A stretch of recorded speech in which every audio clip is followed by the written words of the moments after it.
بسم اللہ الرحمن الرحیم۔ السلام علیکم ورحمۃ اللہ وبرکاتہ۔ اعتکاف کے فوائد۔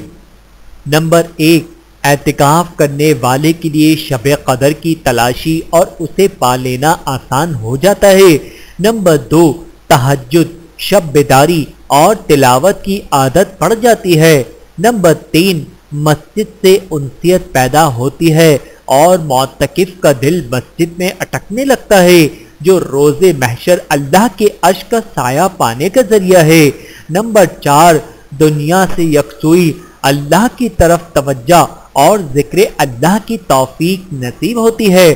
نمبر 5، خلوت و تنہائی کے مواقع میسر آتے ہیں، جن میں خطاؤں پہ ندامت کے ساتھ توبہ کرنے اور آنسو بہانے کے مواقع مل جاتے ہیں۔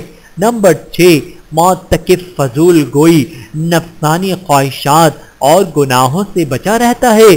نمبر 7، جائز دنیاوی امور اور مرغوب چیزیں چھوڑنے کی بنا پر دنیا سے بے رغبتی پیدا ہوتی ہے۔ نمبر 8، معتکف کے دل کی اصلاح اور دل میں فکر آخرت پیدا ہوتی ہے۔ نمبر 9، سنت سمجھ کر اعتکاف میں بیٹھنے والے کے دل میں سنتوں سے محبت اور عشق رسول صلی اللہ علیہ وآلہ وسلم کے جذبات پیدا ہوتے ہیں۔ نمبر 10، زندگی تبدیل کرنے اور اسے شریعت کے سانچے میں ڈھالنے کا ولولہ پروان چڑھتا ہے۔ اللہ تعالی ہم سب کو سمجھنے کی اور عمل کرنے کی توفیق عطا فرمائے۔ آمین ثم آمین۔